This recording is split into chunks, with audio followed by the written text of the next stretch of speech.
திண்டுக்கல் மாவட்டம் வேடச்சந்தூர் அருகே பைக் மீது மோதிய கார் சாலையோர பள்ளத்தில் கவிழ்ந்த விபத்தில் சிக்கியதில் 5 பேர் படுகாயமடைந்துள்ளனர்.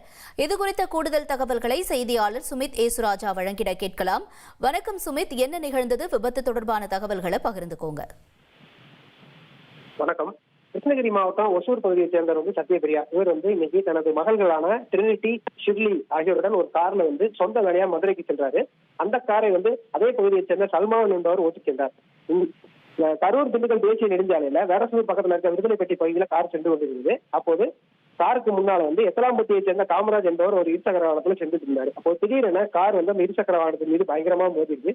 இது மோதின வேகத்துல கார் கட்டுப்பாட்டை இழந்து சாலையோர பள்ளத்தில் உருண்டு கவிழ்கிறது. இதுல கார் அப்பளம் போல் நொறுங்கிறது. இதுல காரில் பயணம் செய்த சல்மான், சத்யபிரியா, ட்ரினிட்டி, ஷிர்லி ஆகிய 4 பேரும் காரின் இடிபாடுகளுக்குள்ள சிக்கி படுகாயம் அடைஞ்சிடறாங்க.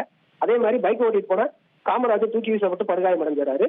இதை கண்டு அருகில் இருந்தவர்கள் ஓடி சென்று அவர்களை விபத்துல சிக்கின 5 பேரையும் மீட்டு ஒரு 108 ஆம்புலன்ஸ்ல ஏற்றி வேடசந்தூர் அரசு மருத்துவமனைக்கு சிகிச்சைக்கு அனுப்பி வைத்தாங்க. அங்க அவங்களுக்கு முதலுதவி சிகிச்சை அளிக்கப்பட்டு மேல் சிகிச்சை பெறுவதற்காக திண்டுக்கல் அரசு மருத்துவமனையில திருப்பி சேர்க்கப்பட்டிருக்காங்க. இந்த விபத்து குறித்து கூம்பூர் போலீசார் விசாரணை நடத்திட்டு வர்றாங்க.